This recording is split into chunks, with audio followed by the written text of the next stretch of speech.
Laser coherence में purity का एक प्रूफ है, प्योरिटी ऑफ स्पेक्ट्रल लाइंस।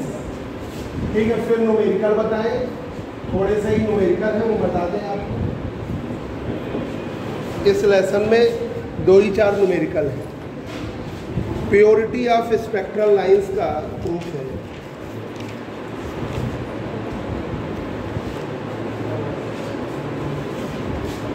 देखिए, purity of spectral lines, purity of spectral lines very very very important. Mathematical proof सिर्फ एक ही है। हाँ, कोहेरेंस पूरा करा दिया। प्योरिटी ऑफ स्पेक्ट्रल लाइंस का एक ही टॉपिक है, फिर फॉर्मूले बताएंगे और न्यूमेरिकल बताएंगे। हाँ, न्यूमेरिकल बता देंगे। अभी अगले टर्न से हम आपको डिफ्रैक्शन पढ़ाएंगे।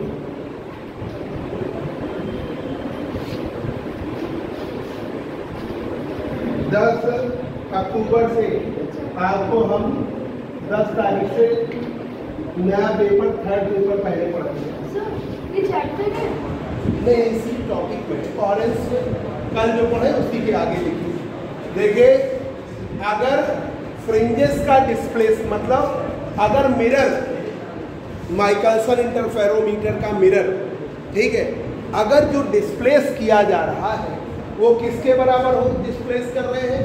आपका कोहेरेंस लेंथ के बराबर। अगर डिस्प्लेसमेंट हम कोहेरेंस लेंथ के बराबर कर रहे हैं, देखिए जरा एक फिगर बना दे रहे हैं, आप बनाओ चाहे, हमको कोई मतलब नहीं उससे, समझ लो, बिना उसके समझ में नहीं आए, ये आपकी अपनी इच्छा है। ठीक है, वहां बनाने की जरूरत नहीं क्योंकि शॉर्ट का क्वेश्चन है। ये देखिए माइकलसन इंटरफेरोमीटर का एक्सपेरिमेंट, रिफ्लेक्टेड लाइट गई, जिन बच्चों का छूटा हुआ है उनको हम 246 में पढ़ा रहे हैं। ठीक है, वो लोग बस 246 में एक बार पढ़ ले, पूरा हो जाए, फिर उसके बाद फिर देखा जाएगा। फिर ज़्यादा दिक्कत होगी घर घर जाके, अब क्या करेंगे।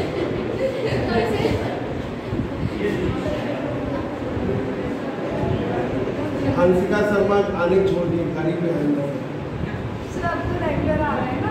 हाँ, हंसिका शास्त्री बात कर रहे हैं, उनको सुनिए। ट्रैवलिंग माइक्रोस्कोप ये है मिरर M1, ये है मिरर M2।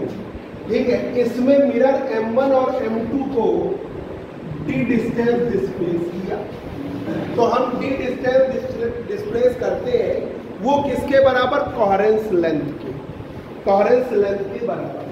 तो देखिए, if displacement of mirror M1 और M2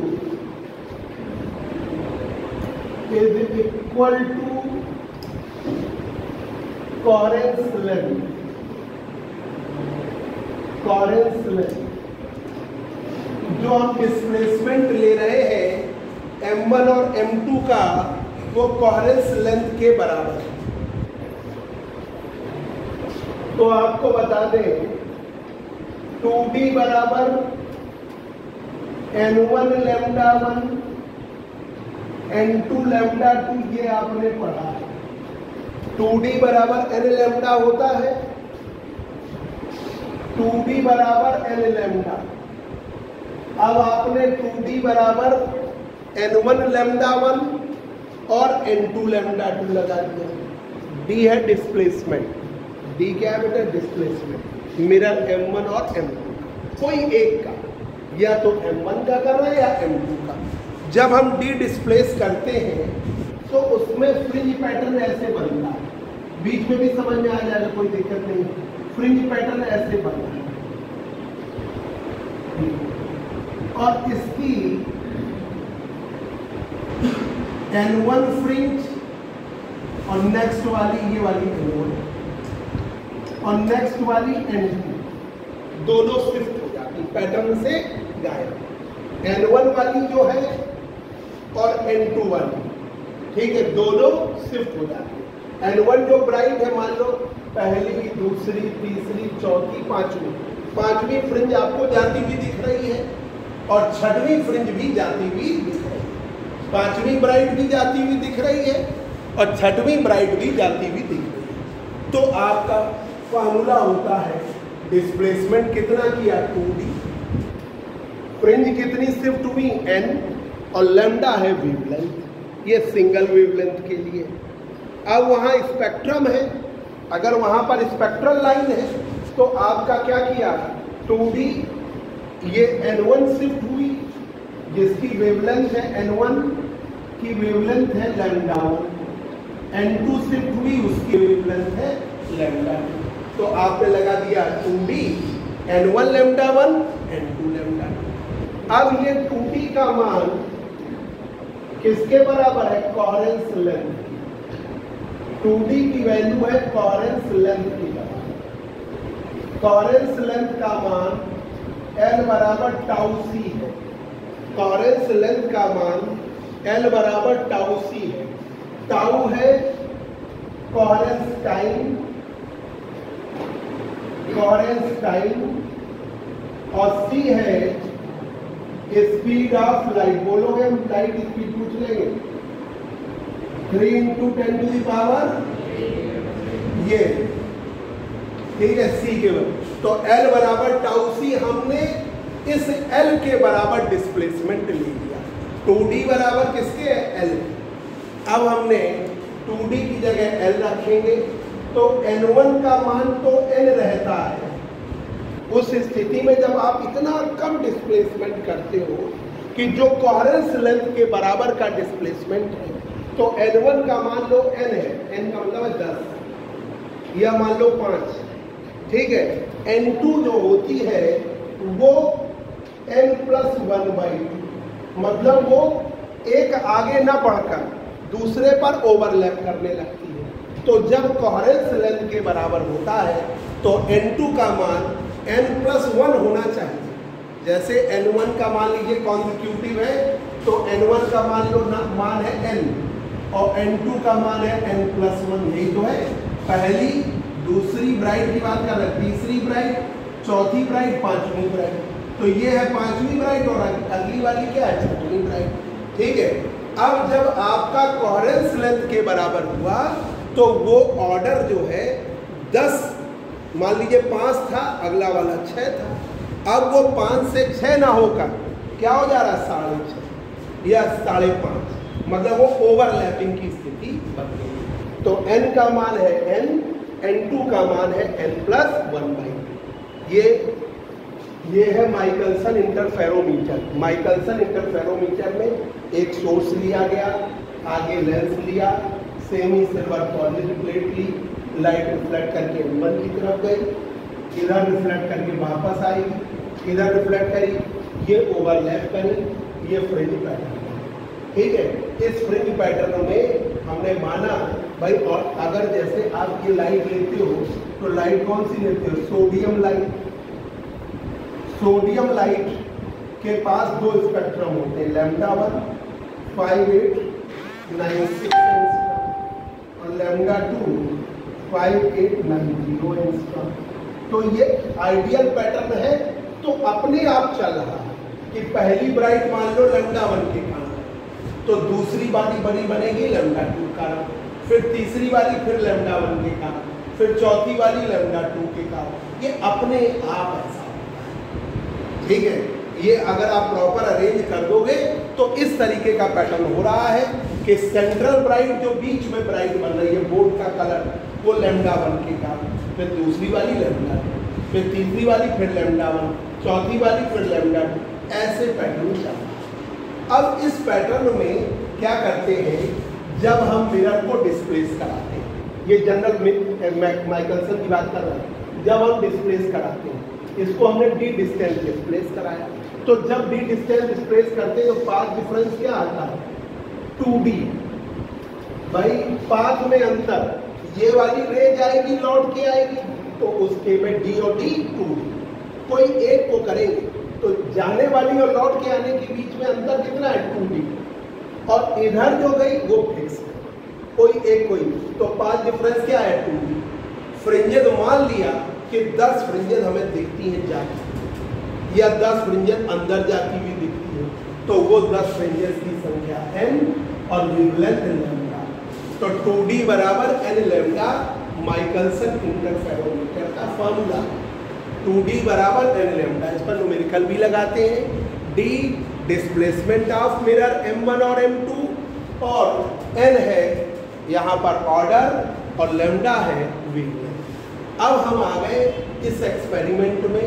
इस एक्सपेरिमेंट में एक है n1, जब हम if displacement of mirror m1 और m2, ठीक है, is equal to coherence length, वो किसके बराबर है डिस्प्लेसमेंट, कोहेरेंस लेंथ के बराबर, ठीक है। तो आप जब जनरल करोगे कि मान लीजिए फ्रिंज पैटर्न में 2D लगाया, डिस्प्लेसमेंट भाई जाने वाला और लौट के आने वाला 2D, ठीक है 2D। अब क्या लिया, मान लिया n1 फ्रिंज भी शिफ्ट हुई, n2 फ्रिंज भी शिफ्ट हुई, n1 का ऑर्डर लैम्डा 1, n2 का ऑर्डर लैम्डा 2, तो ये फार्मूला है 2D बराबर n लैम्डा 1 और n1 लैम्डा 1 n2 लैम्डा 2। अब ये जो 2D का मान किसके बराबर है, कोहेरेंस लेंथ की, जो वैल्यू क्या है कोहेरेंस लेंथ के बराबर। ये L की वैल्यू याद कर लीजिए, कोहेरेंस लेंथ ये टाउ C के बराबर, टाउ है कोहेरेंस टाइम। कोहेरेंस टाइम क्या होता है कि जो वेव है वो प्योर साइन फॉर्म दिखाती है कोहेरेंस टाइम के, और वो लाइट की स्पीड होती है c के बराबर। तो अब आपने यहाँ पर 2D की जगह आप क्या लेंगे, जब L, तो n1 का मान तो मान लो n है, n2 जो मतलब कॉन्जिक्यूटिव है, ठीक है, n2 का मान n+1 ना होकर n+1/2 होता है, मतलब जो ऑर्डर है वो वेरिएट कर जाता है, मतलब ओवरलैपिंग करने लगता है। जब आप इसकी वैल्यू कोहेरेंस लेंथ के बराबर लेते हो तो ऑर्डर क्या कर जाता है, ओवरलैप। यही मेन समझना है। तो 2D की वैल्यू हमने क्या ली, L, n2 का मान लिया n लैम्डा 1 और n1 का मान, और n2 का मान लिया n+1/2 लैम्डा। ये मेन है इस टॉपिक का, ठीक है। बुकों में देखोगे डायरेक्ट मिलेगा। जब 2D की जगह आपने क्या लिया L, n1 की जगह क्या लिया n, लैम्डा 1 वैसे ही रखा, n2 का मान मतलब n2 जब भी हम लेते हैं, जब जहाँ भी जनरल प्रूफ करते हैं तो n1 को लेते हैं n का मान कुछ भी हो सकता है, जैसे यहाँ पर देखोगे तो 5वीं दिख रही है, और n2 क्या है, नेक्स्ट फिगर में देखो आपकी क्या है 6वीं। जब आपका डिस्प्लेसमेंट आपने क्या कर दिया, कोहेरेंस लेंथ के बराबर मान लिया, कर तो आप नहीं सकते, प्रैक्टिकली पॉसिबल नहीं। अगर 2D की वैल्यू कोहेरेंस लेंथ के बराबर हो गई, इतना स्मॉल डिस्प्लेसमेंट हुआ, तो संभावना ये रहती है कि फ्रिंज पैटर्न, एक फ्रिंज जो है दूसरी फ्रिंज अगले वाले पर या पहले वाले पर ओवरलैपिंग कर, ठीक है, ओवरलैपिंग करने लगती है, तो वो ओवरलैपिंग स्थिति है n2 का मान n+1/2, ठीक है। अब इसकी मैथमेटिक्स करनी है, नोट करना, जल्दी से नोट करना।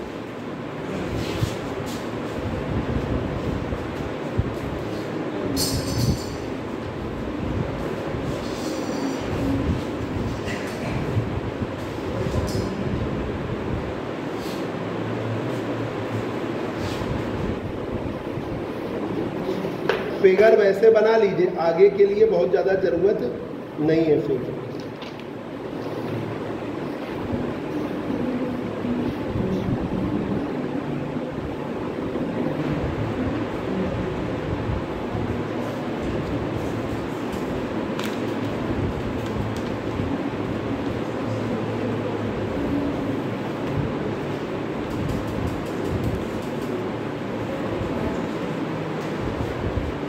ठीक है, अब देखिए इतना समझ लो, बिल्कुल इजी है। 2D बराबर n लैम्डा, 2D की ये लिया 2D, n की जगह मान लिया n1, ये वाला फिगर देखो n1, वेवलेंथ क्या है लैम्डा n1 लैम्डा, ठीक है। ये वाले की वैल्यू n2, वेवलेंथ क्या है लैम्डा n2 लैम्डा। अब ये 2D का मान किसके बराबर, कोहेरेंस लेंथ के L, ठीक है। और L की वैल्यू टाउ सी अभी तुम्हें नहीं, मतलब टाउ है कोहेरेंस टाइम, सी है स्पीड ऑफ लाइट। अब जब L के बराबर लिया तो क्या हो गया कि n1 का मान तो n है, मान लो 5 6 जो भी, n2 का मान +1 ना हो, मोस्टली क्या होता था अगली बार कॉन्जिक्यूटिव रहता है, +1/2 मतलब आधा ओवरलैप, ये हमने रखा। अब देखिए इसमें प्रूव करना, अब मैथमेटिक्स से बस इतना मेन समझना था।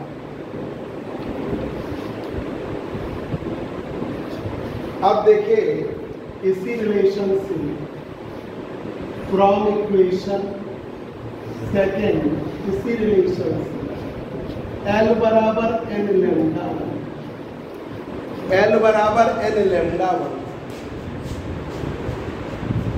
तो n की value L upon lambda, n की value L upon lambda 1, n की वैल्यू L अपॉन लैम्डा 1।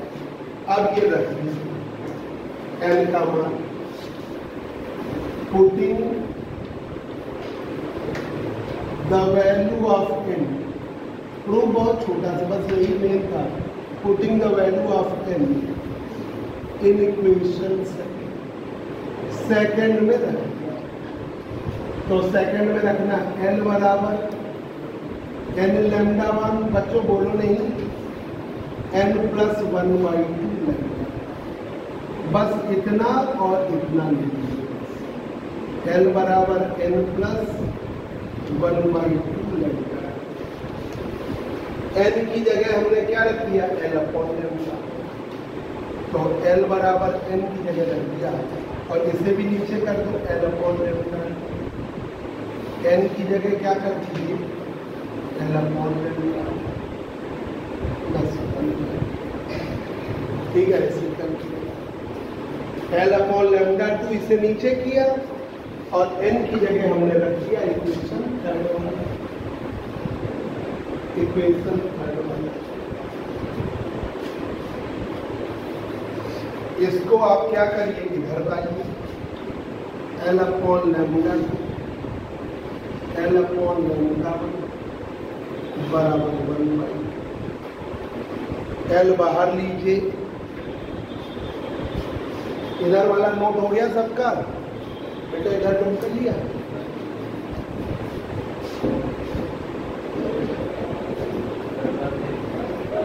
अच्छा तभी तो पूछ रहे हैं कहाँ पे रहेगा, दिक्कत तो फिर बता दें। L बाहर ले लीजिए, 1 upon lambda 2 minus 1 upon lambda 1 बराबर 1/2। इसको हमने ऐसे किया, नीचे कॉमन ले लिया लैम्डा 1 लैम्डा 2, इधर आएगा lambda 1 minus into 1/2,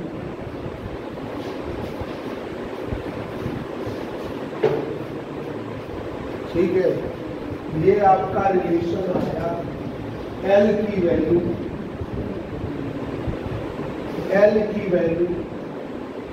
lambda 1 lambda 2 into lambda 1 minus, equation number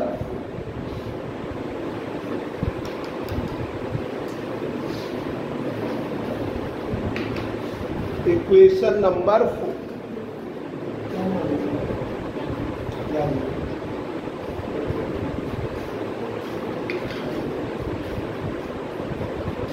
और एक और आती थी, वो भी आई थी, कब आई?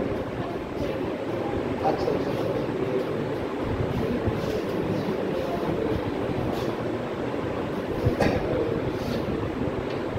यहाँ पर L बराबर lambda 1 lambda 2 into lambda 1 minus lambda. बहुत आसान 2D की जगह कर लो L, कोहेरेंस लेंथ के बराबर, बिल्कुल इजी है। 2D की वैल्यू कोहेरेंस लेंथ के बराबर, N1 का मान लो N और N2 का मान लो N+1। N1 वही लैम्डा, N1 बड़ा λ1 का तो λ1 ही जाएगा। N+1/2 की वैल्यू क्या लो आप, उसकी वेवलेंथ λ2 ही। तो ये ऑर्डर से अगर आप करें तो लिख सकते हैं। तो L बराबर N λ1, N का मान L/λ। अब वही दिया 2D की वैल्यू हमने किसके बराबर, L के। N1 का मान क्या है N, वेवलेंथ λ1। ये एकदम आइडियल है क्योंकि पूरे वेव फ्रंट बिल्कुल आइडियल वे में ओवरलैप करते हैं।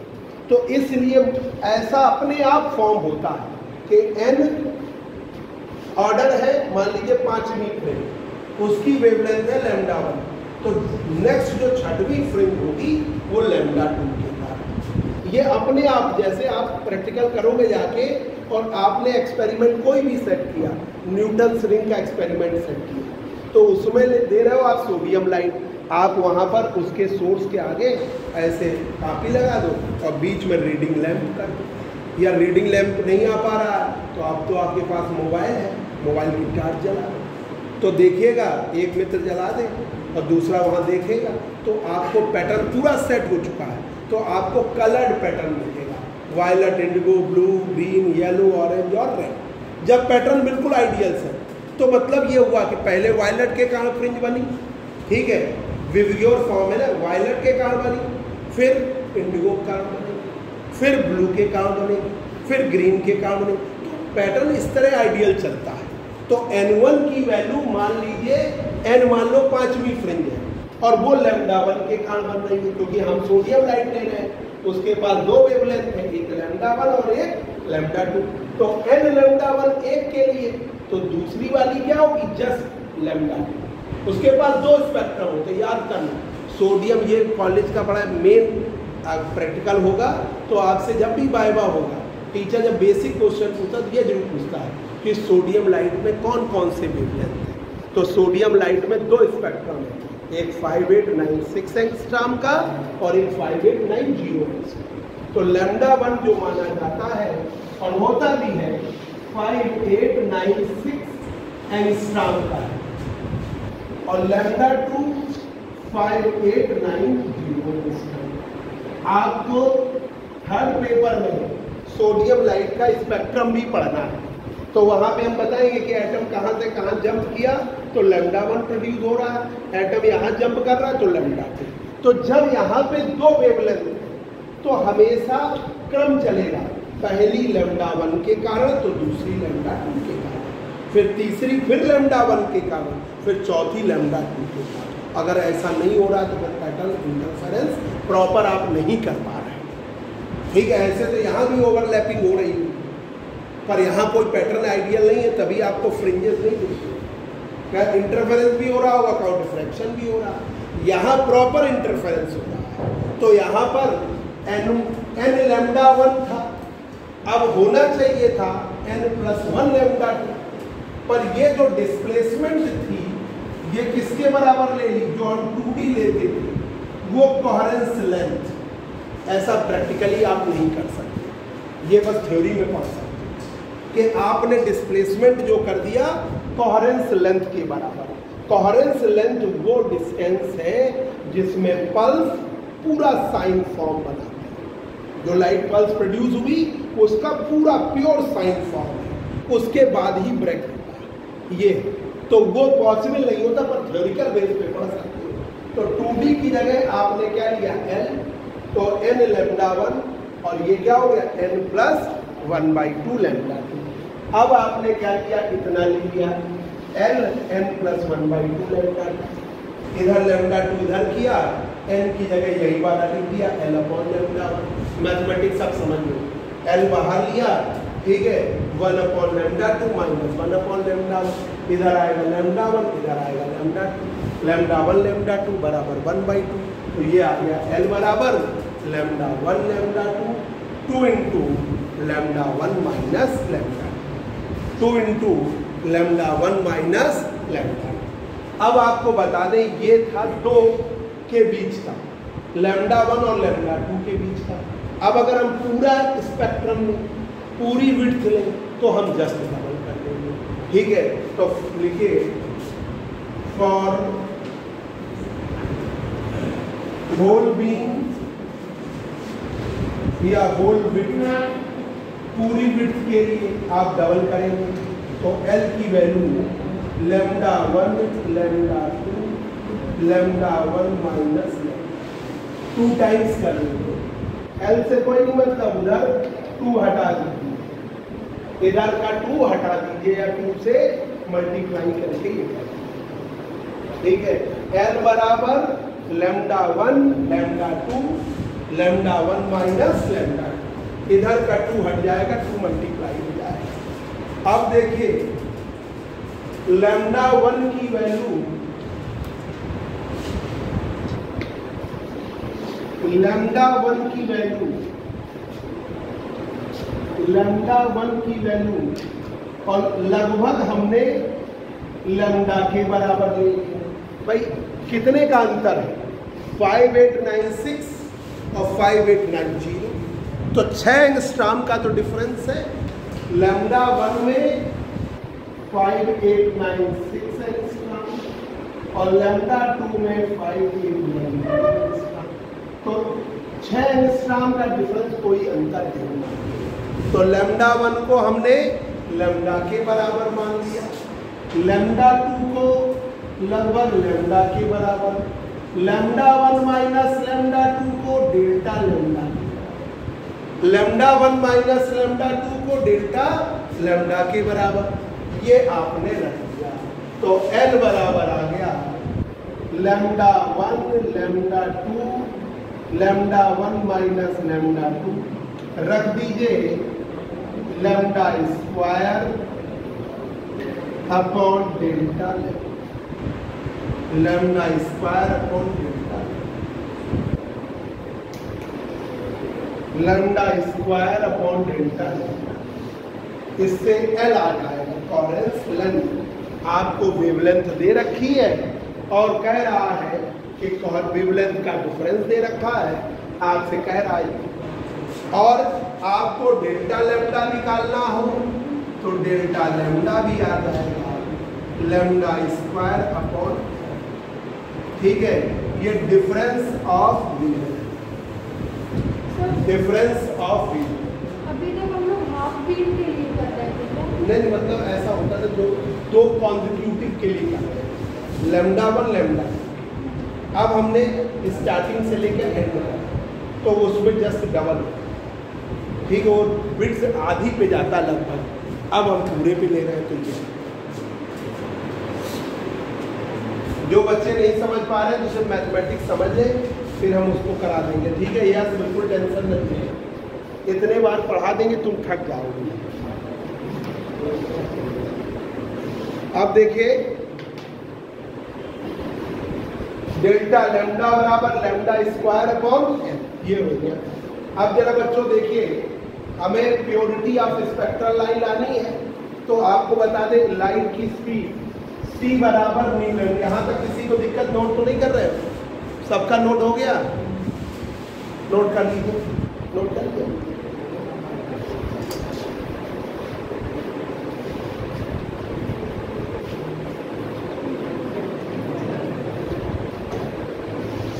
हो गया? c नोट कर लिया, c बराबर न्यू लैम्डा होता है speed of light, speed of light c की वैल्यू है न्यू लैम्डा। न्यू है फ्रीक्वेंसी और लैम्डा है वेवलेंथ। न्यू है फ्रीक्वेंसी और लैम्डा है वेवलेंथ। न्यू है फ्रीक्वेंसी, लैम्डा है वेवलेंथ। तो c बराबर न्यू लैम्डा, ठीक है। सबको याद होगा, नहीं याद है तो परमानेंट अभी याद कर लो। स्पीड ऑफ लाइट, लाइट की फ्रीक्वेंसी न्यू और लाइट की वेवलेंथ लैम्डा। तो c बराबर न्यू लैम्डा। c की स्पीड की फ्रीक्वेंसी हमेशा न्यू से दिखाते हैं, ये न्यू वाला, और लैम्डा है वेवलेंथ। तो न्यू बराबर c अपॉन लैम्डा, न्यू बराबर c अपॉन लैम्डा। अब इसमें जरा देखो, लाइट की स्पीड फिक्स है 3 × 10⁸ मीटर पर सेकेंड। न्यू वेरिएबल है और लैम्डा वेरिएबल है। फ्रीक्वेंसी बदलती है तो वेवलेंथ घटती है, वेवलेंथ बढ़ती है तो फ्रीक्वेंसी, मतलब ये दो बदलते हैं, वेरिएबल है, ठीक है। तो न्यू और लैम्डा। अब इसे डिफरेंशिएट करिए, डेल्टा न्यू बराबर c upon lambda square delta. Differentiate किया, सिंपल डिफरेंशिएशन करें। डेल्टा न्यू बराबर c upon lambda square delta lambda. अब इसमें माइनस का कोई इफेक्ट है नहीं, तो हम लोग माइनस प्लस अपनी आवश्यकता अनुसार चलते हैं, और ये भी देख लेते हैं कि वहाँ पर इफेक्ट क्या है। तो फ्रीक्वेंसी के डिफरेंस में माइनस में आए चाहे प्लस में आए कोई फर्क पड़ता नहीं है, तो हम इसको इग्नोर कर दें। डिफरेंशिएशन में आएगा तो माइनस है ना, तो इग्नोर कर दिया। डेल्टा न्यू बराबर c upon lambda square, c upon lambda square delta lambda. Delta lambda की वैल्यू ये है, लैम्डा स्क्वायर अपॉन, तो डेल्टा न्यू c अपॉन, ये रख दीजिए इक्वेशन 7। क्या रख दिया, lambda square, lambda square upon, ठीक है। तो ये आपका लैम्डा स्क्वायर, तो डेल्टा न्यू की वैल्यू, डेल्टा न्यू की वैल्यू इधर मुझे रख करना,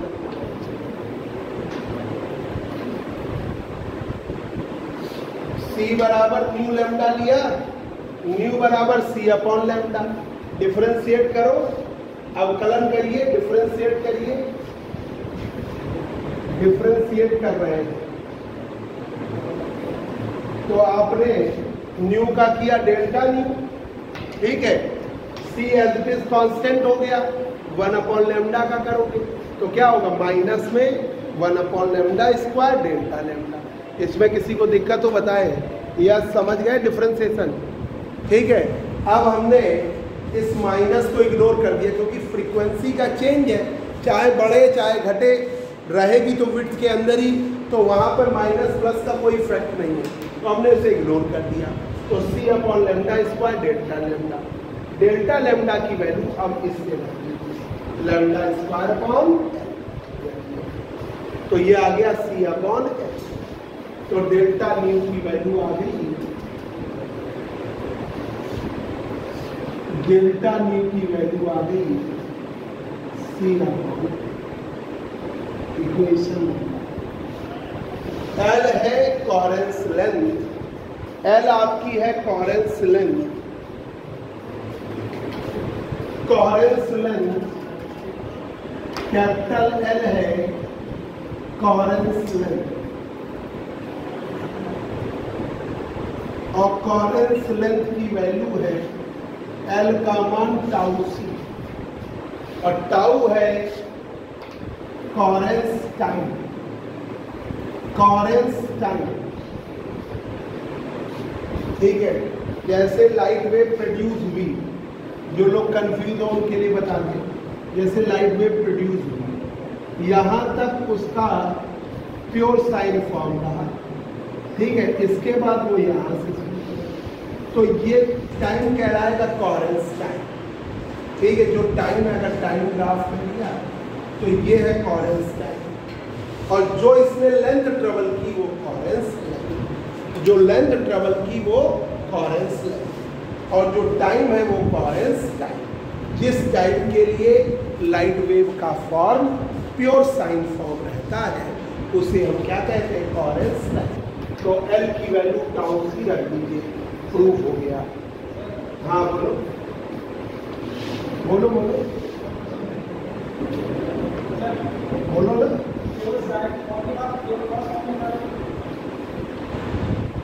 एक मिनट c अपॉन बता रहे, L की वैल्यू टाउ सी, सी तो ये 1/τ, ये विड्थ है, बैंड विड्थ कहता है। इससे प्योरिटी चेक होती है। ठीक है, ऐसा होता है जैसे साइन का फॉर्म बनाया तो आपने यहाँ से शुरू किया, तो कॉस के फॉर्म में क्या होगा, π/2 का अंतर, तो वो ऊपर से शुरू होगा, बस यही तो अंतर है। नहीं, वो ये साइन और कोसाइन एक साथ ही चलते हैं, बस साइन है तो कोसाइन है, कोई फर्क तो ही ना होता। ये जो हुआ कि मतलब जैसे यहाँ तक प्योर साइन फॉर्म दिया, फिर जब दूसरी पल्स आई तो उसके बीच में हल्की सी गैपिंग आ जाती, तो वो गैपिंग आ जाती। ठीक है, तो वो फेज डिफरेंस अगर π/2 है तो कॉस है। तुम अगर कहना चाहोगे कोसाइन फॉर्म दिखा रहा है तो चल रहा, बात गलत नहीं है। ये आपका रिलेशन होगा। This is the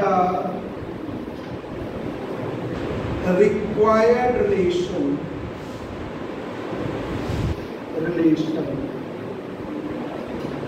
for purity of spectral line।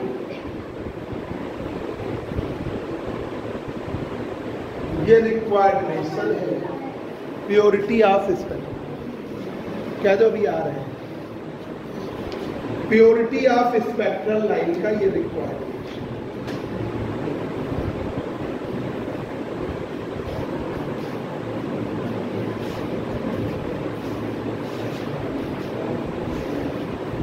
आप जरा न्यूमेरिकल बताने जा रहे हैं, इसमें एक ही 2 न्यूमेरिकल है, बाई चांस कभी कभार आ जाते हैं तो वो फार्मूले और लिख देंगे। ठीक है, उन फार्मूले को याद करिए, और अभी न्यूमेरिकल आप खुद लगा लेंगे, 3-4 है, पता भी नहीं चलेगा। दोनों बुक के, कृष्णा के भी लग जाएंगे, JP अग्रवाल नोट कर लो।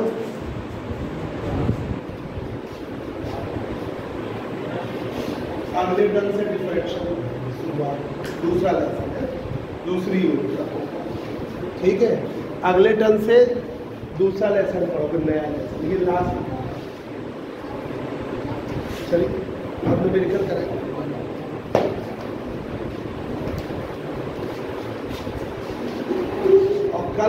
कल आप 10 बजे आते हैं, 10-10:15 तक, तो हम आपको पीछे वाला पूरा कराएंगे। श्रद्धा आप देखिए जरा, बच्चों रफ कर दे इधर, कोई दिक्कत तो नहीं, बता दो चुके ही है यहाँ पे, कोई दिक्कत हो बताइए, समझ गई? रफ कर रहे हैं, जरा ये फार्मूले याद कर लीजिए। न्यूमेरिकल के लिए फार्मूला याद करना है, numerical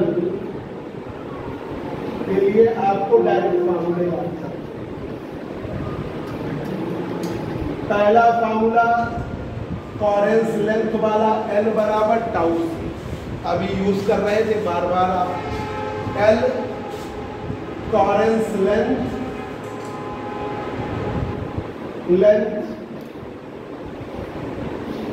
coherence time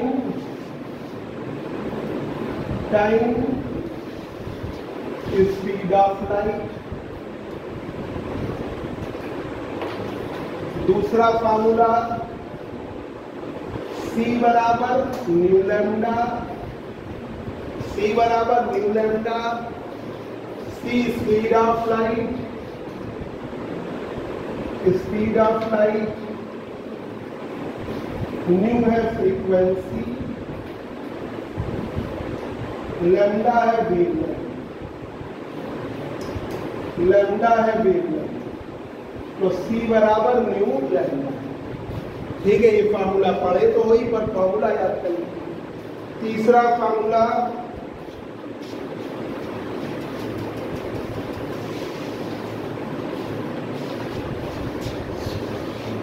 purity factor कहलाता है। तीसरा फार्मूला प्योरिटी फैक्टर कहलाता है। सिर्फ फार्मूला ही यूज होना है। Q से दिखाते हैं, लैम्डा अपॉन डेल्टा लैम्डा कहलाता है, लैम्डा अपॉन डेल्टा लैम्डा कहलाता है। ठीक है, लैम्डा अपॉन डेल्टा लैम्डा। ठीक है, ये प्योरिटी फैक्टर कहलाएगा। और देखिए एक है half spectral width, half spectral width delta lambda बराबर क्या कहलाता है, लैम्डा स्क्वायर अपॉन, इसे हाफ स्पेक्ट्रल विड्थ बोलते हैं, हाफ स्पेक्ट्रल विड्थ बोलते हैं। डबल किया तब आया ना, तो हाफ स्पेक्ट्रल विड्थ बोलते हैं। ठीक है, यह स्पेक्ट्रल विड्थ भी लोग बोलते हैं, स्पेक्ट्रल विड्थ भी बोलते हैं, स्पेक्ट्रल विड्थ भी बोलते हैं।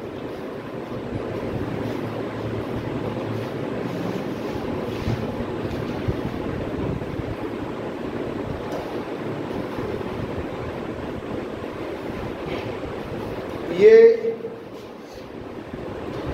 डेल्टा न्यू को बैंड विड्थ बोलते हैं, डेल्टा न्यू को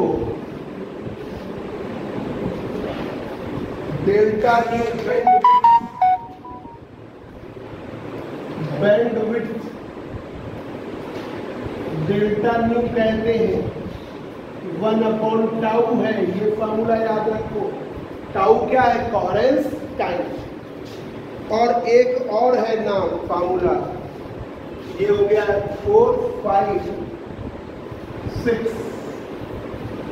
ये है डिग्री ऑफ नॉन मोनोक्रोमेटिसिटी, नॉन मोनोक्रोमेटिसिटी।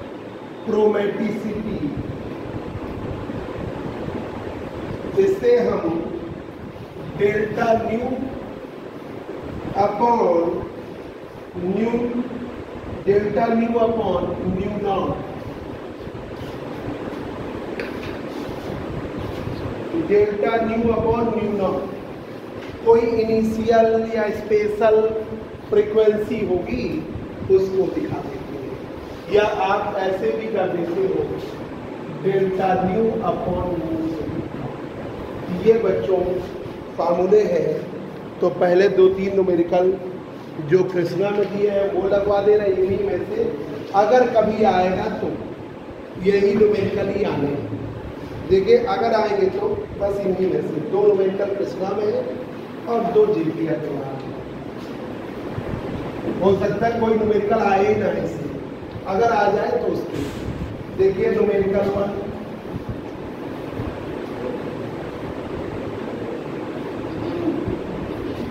ये Krishna publication,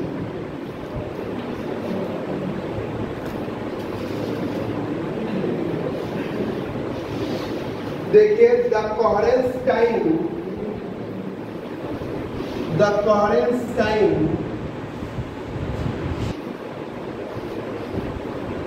of a laser beam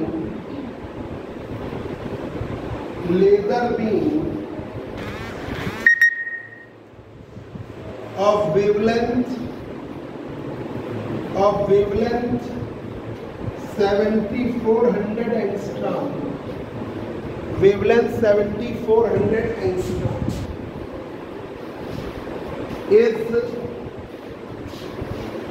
is 4 into 10 to the power minus 5। क्या है 4 into 10 to the power minus 5। Calculate coherence length and half spectral width। Calculate coherence length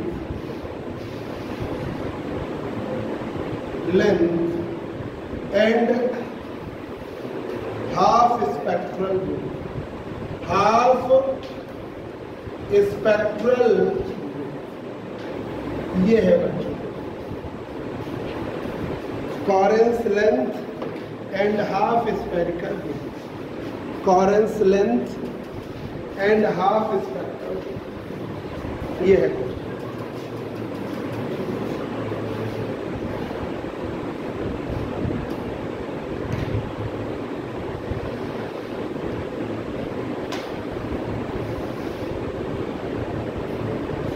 देखिए coherence time of laser beam of wavelength lambda है 7400 angstrom, 7400 angstrom की wavelength, 7400 angstrom. उसका 7400 angstrom है, तो हम इस वेवलेंथ को अगर मीटर में लें तो 7400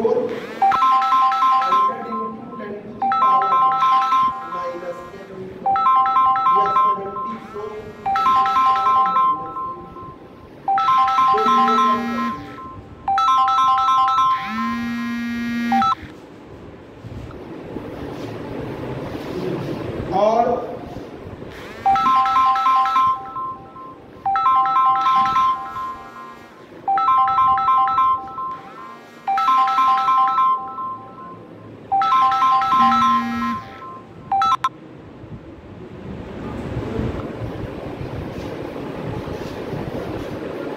अब यहाँ पर कोहेरेंस टाइम टाउ की वैल्यू है 4 × 10⁻⁻⁵।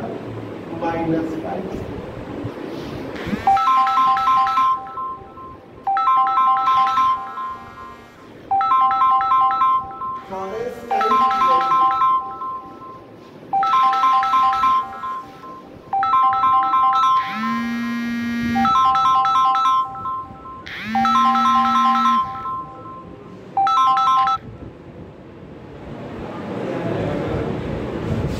अब यहाँ पर पहला काम क्या कह रहा है, कोहेरेंस लेंथ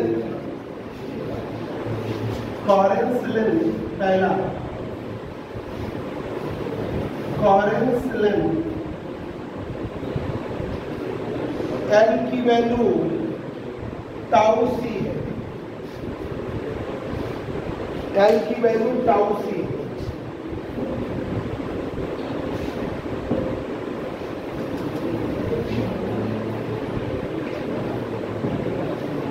हेलो,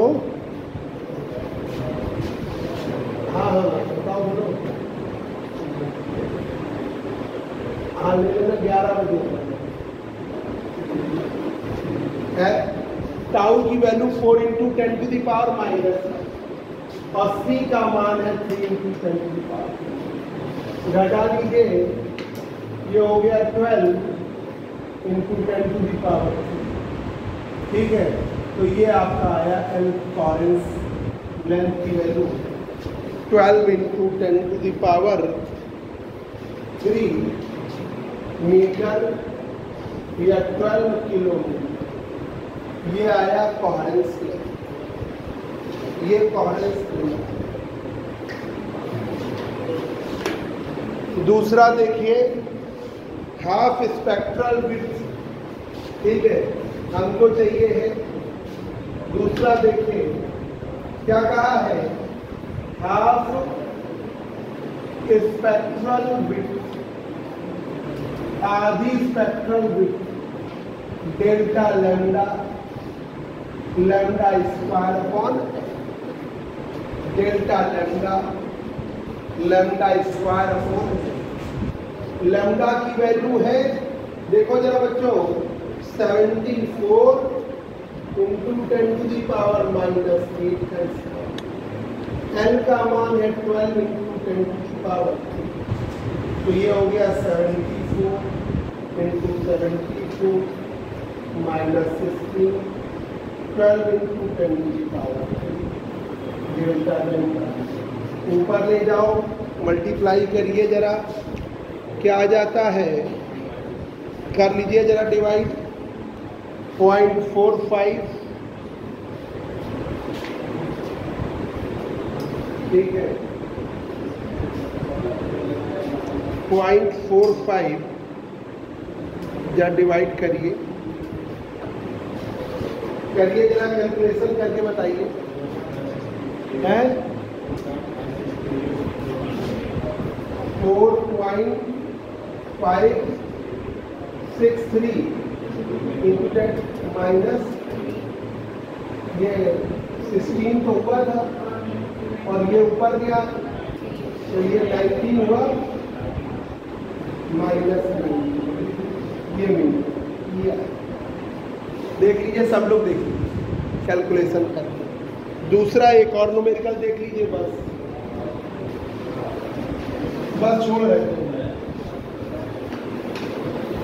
एक और न्यूमेरिकल देख लीजिए बस। ये कृष्णा वाले आज हो पाएंगे, जो न्यूमेरिकल उसमें दिए बस वही आज हम बता पाए। क्या हुआ, कितना आया? तो वही तो बता रहा था वो। डेल्टा लेफ्टा कितना आया? 4.56 10⁻13। ये तो इधर ऊपर जाएगा तो ठीक है। कितना आ रहा है?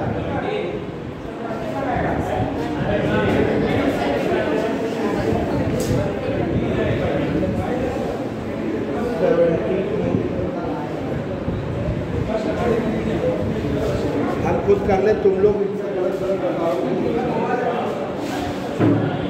ये हो गया 74 × 74 अपॉन 12 × 10⁻19।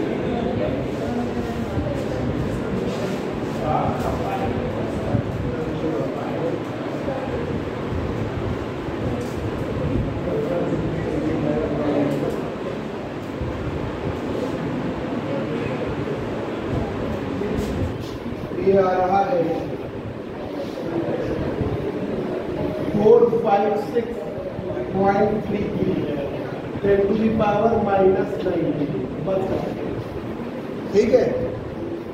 अब देख लो जल्दी से, एक न्यूमेरिकल जल्दी से देखिए। लास्ट है कृष्णा का ये दूसरा न्यूमेरिकल।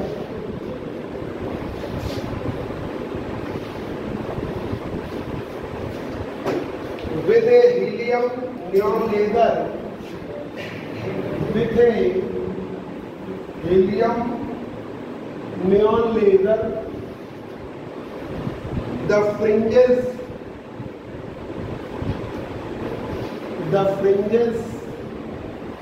in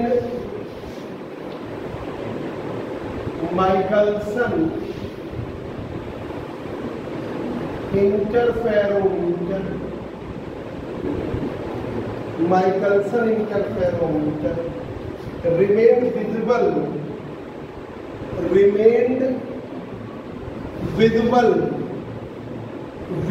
रहती हैं when path difference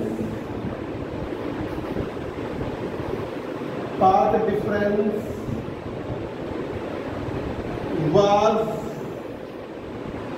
increased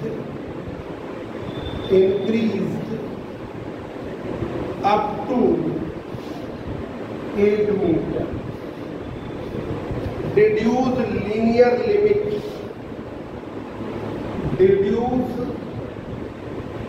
the lower limit. Lower limit बतानी है। पहला क्या कहा इन्होंने? Coherence length.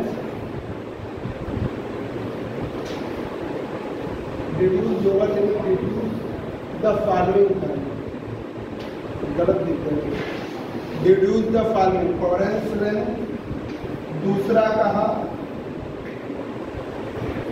Coherence time.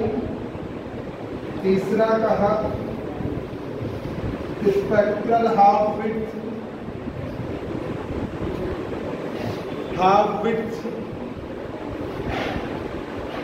Purity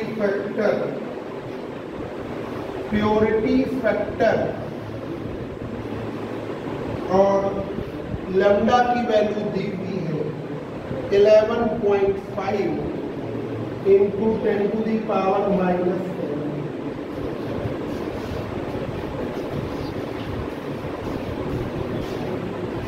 लिखो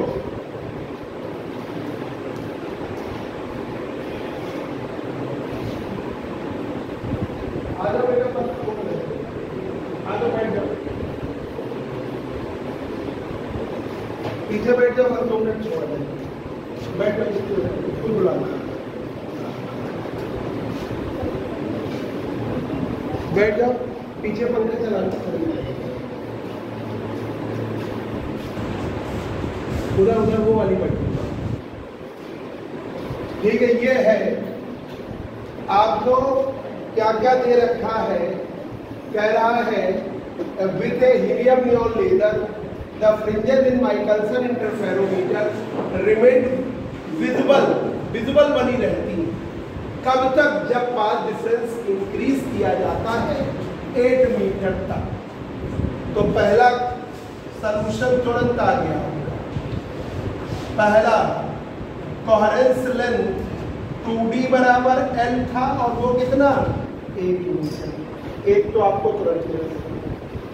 2D बराबर क्या ले रहे थे? कोहेरेंस लेंथ, और वो कितना है 8 मीटर।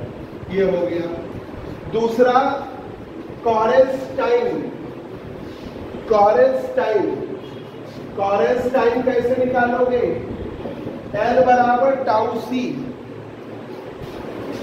कोहेरेंस लेंथ L बराबर टाउ C, तो टाउ बराबर L अपॉन C। L की वैल्यू है 8 मीटर और C का मान 3 × 10⁸ मीटर पर सेकेंड। ठीक है, तो ये हो गया टाउ का मान 8/3 × 10⁸ सेकेंड। ये हो गया कोहेरेंस टाइम। ये हो गया कोहेरेंस टाइम। ठीक है, तीसरा क्या कह रहा है? Spectral half bit. Spectral half bit, ये spectral half bit delta lambda बराबर lambda square upon L. Delta lambda बराबर lambda square upon L. Lambda की वैल्यू तुम्हारे सामने है 11.5 × 10⁻⁻7 का स्क्वायर अपॉन 8 मीटर। ठीक है, फिर तुम लोग आंसर गड़बड़ करोगे, हमने इसलिए लिख दे रहे हैं, तुम लोग देख लेना। जो बुक में दिया हो सकता है बुक में भी कृष्णा में गलत होता है। 10⁻⁻13 चेक करिएगा। ठीक है, ये आपकी स्पेक्ट्रल हाफ बिट, ये तीसरा हो गया। चौथा प्योरिटी फैक्टर क्यों निकालना। ठीक है, तो अब हम इधर रफ कर दें। चौथा प्योरिटी फैक्टर क्यों निकालना। नोट नहीं कर पाए तुम लोग, थोड़ा धीरे धीरे निकालेगा। ये गर्ल्स पास में रहती और ये लोग तुरंत लिख लेती, तो हमें लगता है तुम लोग को बगल बगल भी बात करनी है, सब भी मैनेज करना है। बॉयज नहीं लिख पा रहे हैं, देखो नीतीश बगल वाले काफी। प्योरिटी फैक्टर चौथा है प्योरिटी फैक्टर। प्योरिटी फैक्टर का फार्मूला Q बराबर क्या बताया है? Lambda upon delta lambda. Lambda upon delta lambda की वैल्यू क्या है? लैम्डा स्क्वायर अपॉन, इससे ही कट जाएगा। तो Q की value L upon lambda. Q की value L upon lambda. L का मान है 8 मीटर, इसका मान है 11.5 × 10⁻⁷ मीटर। दोनों यूनिट क्वांटिटी होगी नहीं, फैक्टर वही है। मीटर मीटर तो कोई भी को नहीं आएगा। और Q का मान 7 × 10⁻6।